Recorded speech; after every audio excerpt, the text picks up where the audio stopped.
Hi everyone and welcome to the tutorial for Rachel's Lullaby. In part 1 we will be taking a look at the intro and the verse. Now as always, let me start by rolling the Patreon credit roll, and this week I can welcome Frederick and then both Josh and Angie, who are the first patrons to make an annual contribution instead of a monthly one, so thank you very much for that. If you want early access to other tutorials or notation or tablature files, then please head over to Patreon as well. If you want to support the channel without monthly fees, there is a PayPal donate link down below in the description. Rachel's Lullaby turned out to be quite a deceptive piece of music. Sure, it almost sounds cute. It sounds like a song with which you could put your little kids to sleep. Now, we both know that this is a lie on both counts because one, little kids don't sleep. It is currently 2:30 in the morning, since that is the only time around the house when it is quiet enough to do these intro recordings, and that will also again explain my somewhat fatigued expression throughout the tutorial. Secondly, there is a massive challenge in Rachel's Lullaby, mainly the immense stretch at the start of each verse. Each and every time you have to play the verse, there is a massive stretch in the first 3 chords, and I found it quite a challenge to play these first 3 chords cleanly myself. So make sure you put in the right amount of time in your playing posture, because this is going to be paramount for any chance of success. If you want to succeed, then make sure that you get a good look at how your left hand is positioned throughout these first 3 chords. But after that, the rest of the song isn't actually Tommy's most difficult work. So as soon as you push on through those first 3 bars, then you should be good to go. Anyway, no more delays, let's dive straight in. The guitar is in standard tuning and all you need is a Thumbpick, or at least Tommy uses one in the original recording. I transcribed this song without a Thumbpick at hand, so I just used my fingers, and this is one of those few songs where there's not really actually that much merit or advantage in using a Thumbpick, so if this is not for you, then it's perfectly playable without a Thumbpick as well. Let's have a look at the intro first.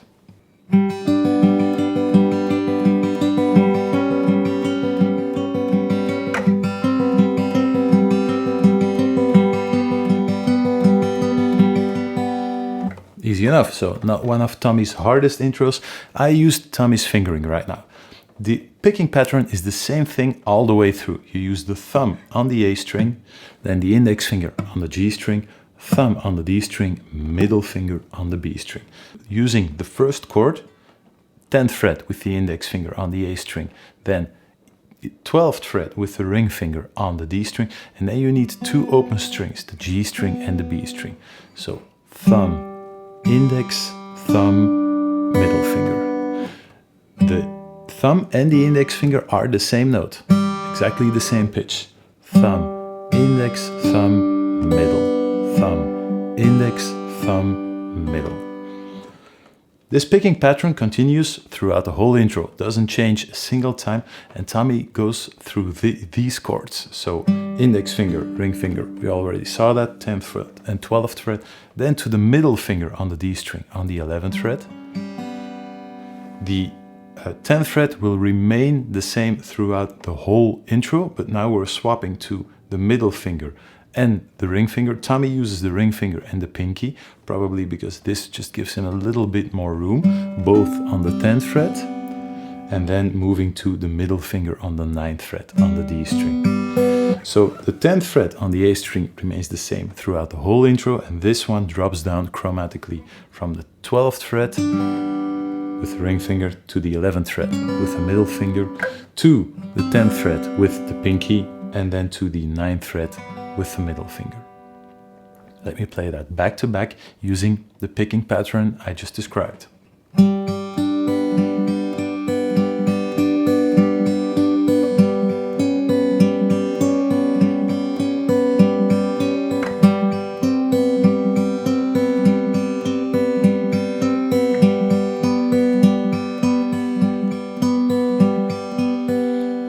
Everything nice and even, all 8th notes. Each arpeggio is played 4 times. 1, 2, 3, 4. slower, and then on to the next. Now, as I told you, these are the fingerings Tommy uses. You could make it a little bit easier if that switch to the ring finger and the pinky bothers you, or to the middle finger and the ring finger bothers you, then you can leave the middle finger on the 10th fret throughout the whole intro and just move down with the pinky to the ring finger, going down with the ring finger to the 10th fret, and then with the index finger to the 9th fret, and that way you're not changing anything, but you have a fingering in which the middle finger can remain on the 10th fret on the A string all the way through.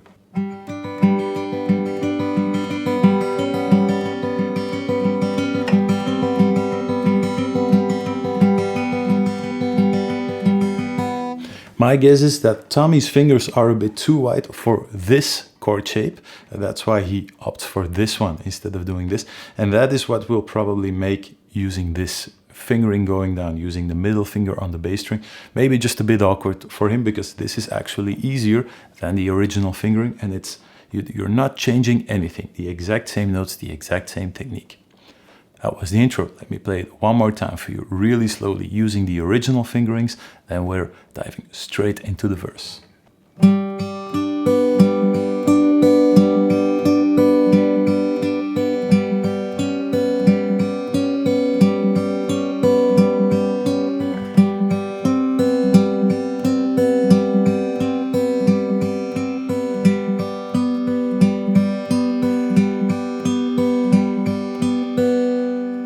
Forgot to mention that last chord, you're actually only playing 2 notes, because 10th fret on the A string and the open G string are the same thing, and the 9th fret on the D string and the open B string are the same thing as well. So this can maybe mess a little bit with that picking pattern. Just try to lock in the exact same thing all the way through and you should be good.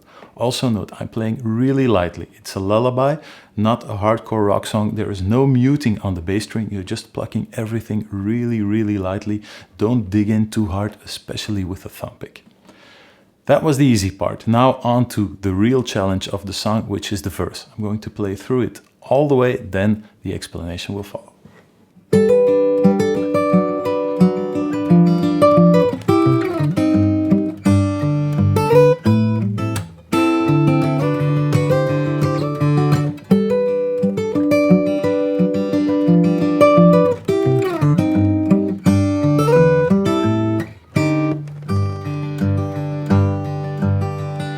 Was the full verse.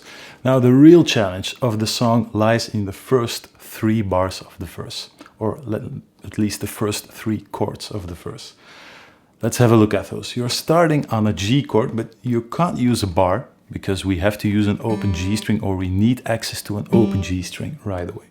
So you're starting with the same basic fingering as you did in the intro. 10th fret with the ring finger on the with the index finger on the A string.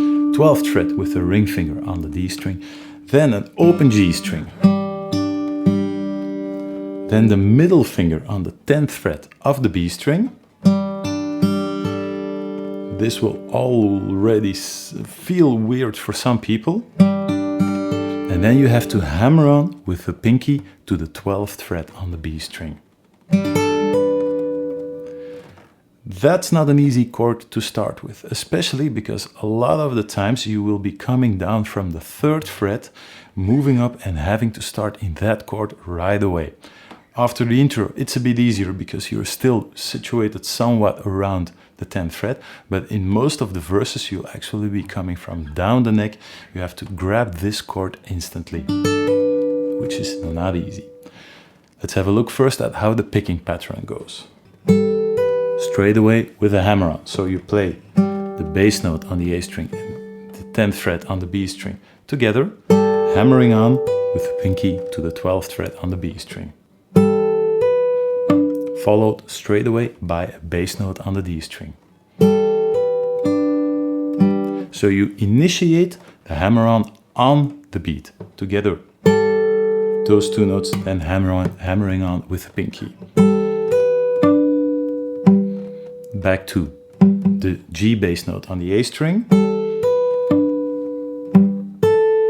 and then the exact same thing, hammering on from the 10th fret on the B string to the 12th fret, but this time you're starting the hammer on in between the bass notes, and you have to land on the bass note on the D string.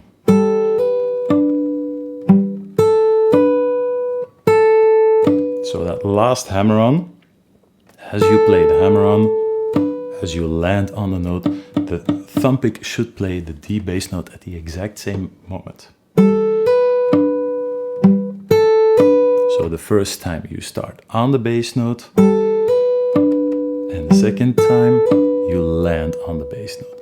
Then after that hammer-on with the pinky, the ring finger makes it even trickier, moves down to the high E string, again on the 10th fret for the last melody note of the bar. And as you play that high D note on the 10th fret on the high E string, your index finger drops 1 fret to an F sharp on the 9th fret of the A string. This is where the really tricky part starts, because from now on we will be dropping down that bass note in a minute even further down, while you have to keep down this chord shape, while you from now on will have to access that open G string in between the ring finger and the pinky.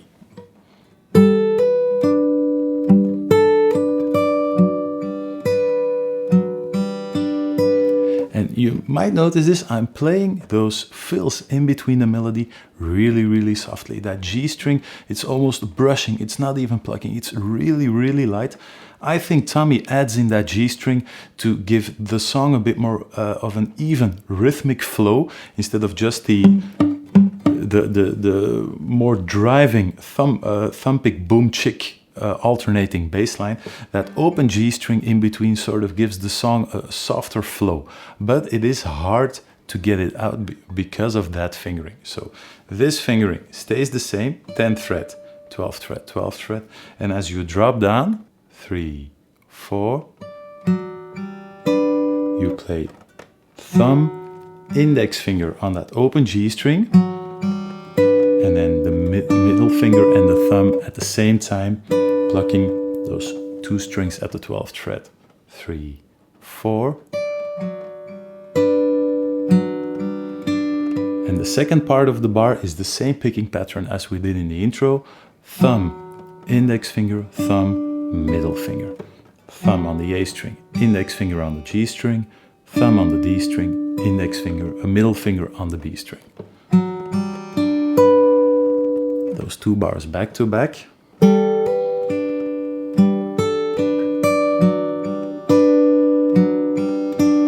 And again, really, really softly. Now, the thing that you should watch out for, I noticed for myself as well in the beginning, you really tend to focus on that bass note going down, while the main focus should be on this fingering on top, making sure that it doesn't change position, the fingers stay exactly in the same position, and you really have to adjust your fingering or your posture for that one finger going down, but this should remain exactly the same all the way through. Because now we're ending up on the 3rd bar or the 3rd chord, and the index finger will move down even 1 fret further. So you're coming from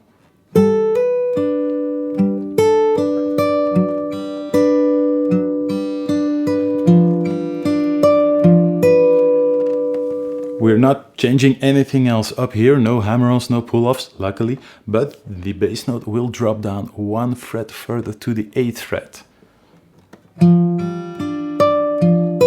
So that's what you're playing. So thumb, index finger on the G string, thumb on the D string, and then middle finger on the high E string for that 10th fret. Back with the thumb to the A string, and then again the middle finger on the B string. So 2 times the middle finger in between the bass notes. And then it's up to you whether you play that last bass note on the 12th fret or not, because Tommy sometimes does and sometimes doesn't. It might make a difference if you know where you are heading, because right after this you have to go for a little triad, index finger 8th fret on the B string, middle finger 9th fret on the G string, ring finger 10th fret on the D string, and then the thumb over the side of the neck on the low E string. which is a plain C chord. Now, coming from this chord to that chord is a huge shift of your playing posture and your playing position. Because for this chord, my thumb has to be way down low, the wrist has to be arched all the way down, and then all of a sudden in comes this chord with the thumb over the side of the neck, and it's the complete opposite of where my hand should be. So if you leave out that very last bass note, as Tommy sometimes does himself, this will give you just a split second more to get to that chord. With the bass note.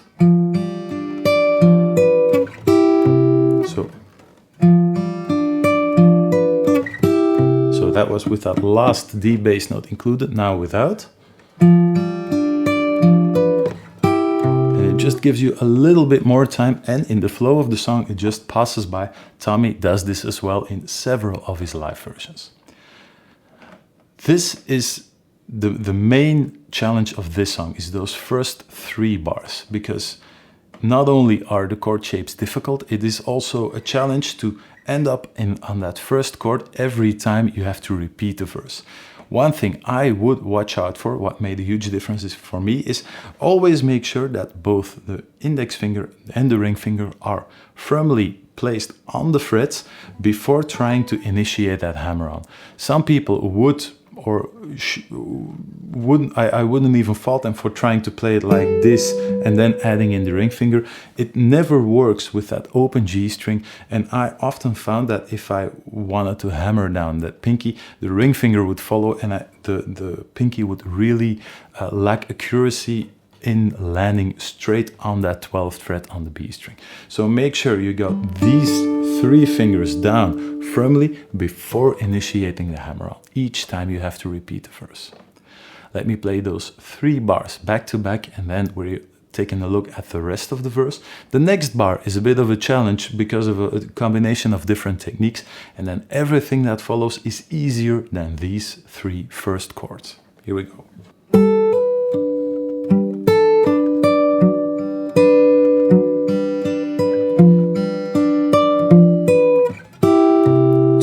C chord. Now, in the next section there are quite a few chords with the thumb over the side of the neck. First, I'll explain them all with the fingering Tommy uses, then I'm going to come back and I'm going to show you a few alternatives, because it is possible to play this section without the thumb over the side of the neck at all. You're starting with thumb over the side of the neck, as I said, and these 3 fingers. Now, this one is a safety, because Tommy actually doesn't play this note or this string. So you can leave the ring finger out if you want to. It's going to make the next step a bit easier. So you play those 2 notes in front of the beat, 3, 4, and then straight after you play that bass note, 3, 4, those 2 notes will slide down. During that slide, you will play an open D string.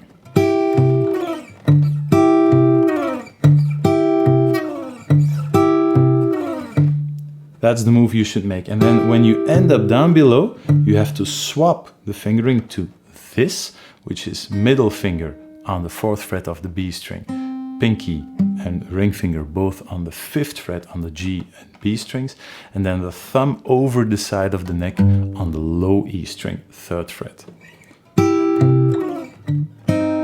So that slide, it's hard to notate in the tablature, so it's going to look a bit different, but this slide doesn't actually connect to the chord. You slide down, lift, and put down the next chord. They're not connected by the slide. It's not possible in this fingering. This is a C minor chord with a G in the bass, and you just keep alternating the bass between the low E string and the D string. So just low E string, D string, and then to a plain G chord, thumb over the side of the neck, 3rd fret, and then index finger, 3rd fret on the B string, and the rest is just open strings.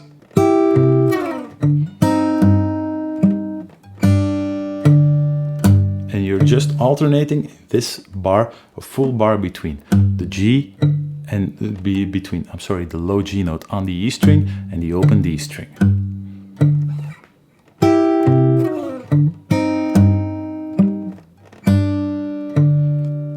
then after the second bass note of that open G chord, you add in the pinky on the 5th fret on the high E string, sliding up to the 7th fret, and again the timing, this is an 8th note, sliding up to a full quarter note.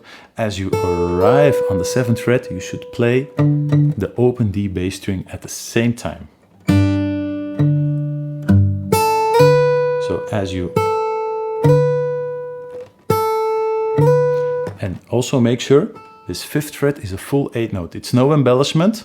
It's not 1, 2, 3, 4. It's not a short slide, but it's a full 8th note. 1, 2, 3, 4. Make sure that this note is long enough. 1, 2, 3, 4. Now, before I continue, I'm going to backpedal really quickly and show you the chord voicings you can use, or the fingerings, to play this section without a thumb over the side of the neck at all.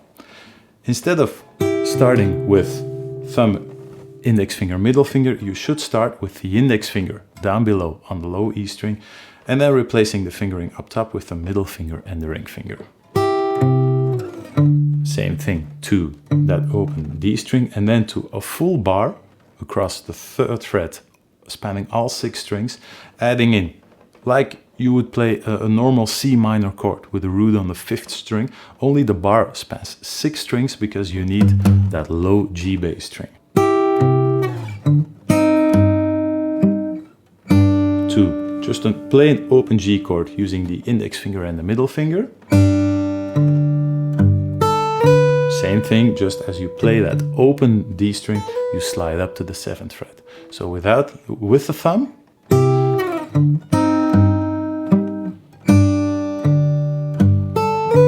Now without the thumb.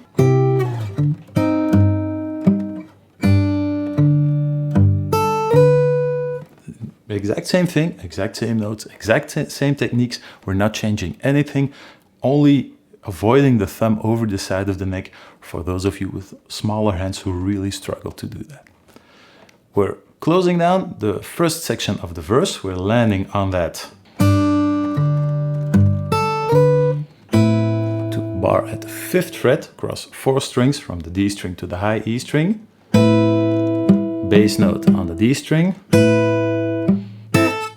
Make that chord really short. And then it's not, I wrote some X's down below in the tablature. It's not a percussive slap or tap. It's just lightly muting the string. Make sure that nothing sounds out. To a bar across 3 strings now. So you're just dropping down that bar 1 string. So the D string becomes an open string.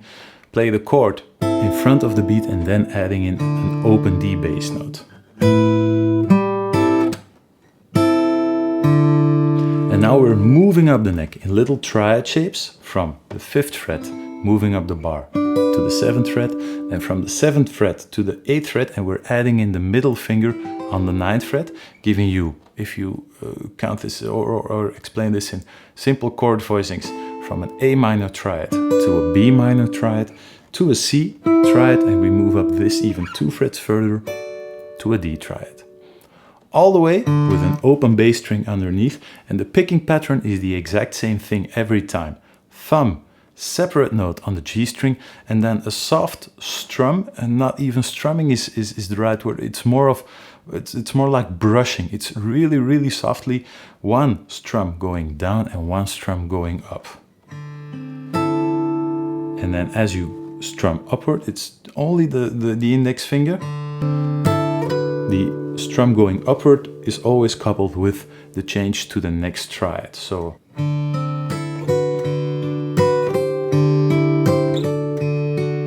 that's all that happens. So it's the same thing every time. Thumb, index finger, strum down, and as you strum upward, you move to the next chord shape and you repeat the same thing. Thumb, index, down, up, moving to the next chord shape. Thumb, index, down, up, thumb, index, down, up, thumb, index, down as the final chord on the 4th beat. Just play 1 single chord on the 4th beat, because then you will have to swap over right away to that first chord of the verse again to start again from the top. And you know, this fingering is difficult, so just one chord, 3, 4, and giving you just a little bit more time to get to that first chord of the verse. That's a lot to unpack right after each other.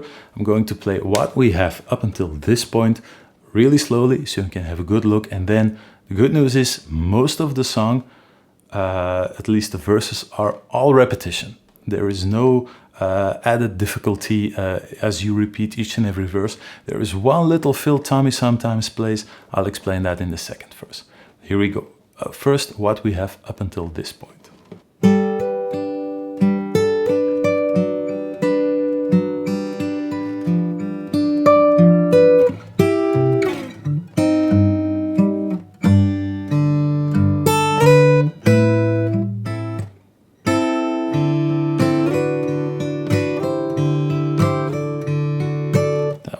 What we have up until this point. Now the second part of the verse starts in the exact same way.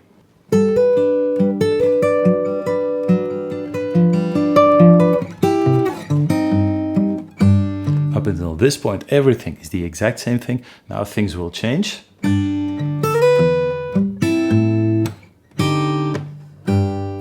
So we're moving up that slide in that first bar. Instead of waiting to after the third beat to initiate that slide, now we're starting after the second beat. 1, 2, and this time the slide is an embellishment, not an eighth note sliding up, but just a really quick slide to the 7th fret. 1, 2, 3, 4, going to an open E string in the bass and an open D string in the bass. Front of the beat, like we did before on the D chord, now it's on the A minor chord. 1, 2, 3, 4, 1, soft mute, a C minor triad over a D bass note, so index finger, middle finger, ring finger on the 3rd fret, 4th fret, 5th fret, and an open B string, another soft mute ending up on an open G chord. Tommy plays this thumb over the side of the neck as he did before. If you swapped it out before with the other fingering, then just use the standard G chord, but make sure to use two on the B and E string 2 times the 3rd fret, so ring finger and pinky. Tommy plays it with a bar. If he uses the thumb, just the index finger flat across the 3rd fret.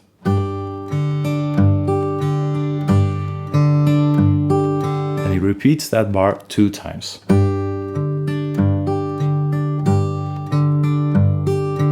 Again, the same picking pattern, more or less as we did in the intro, only plucking those top strings on the first bass note. So, index finger, middle finger, and again, the same thing. And then the main challenge is now you're ending up on the 3rd fret, and for the next part, we're repeating the verse one more time. You quickly have to shift up to that 10th fret and make sure you get that first chord down completely before initiating that hammer on to the first melody note. This is where the real challenge lies, coming from this.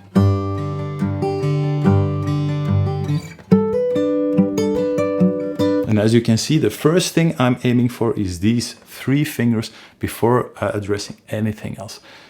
Make sure you practice this really slowly to get that position shift down, because this is maybe the hardest part of the whole song. That was the complete first verse. Now let me play it back to back, all the way from the beginning to where we are now, and then you'll see that the second verse is basically the exact same thing. Here we go.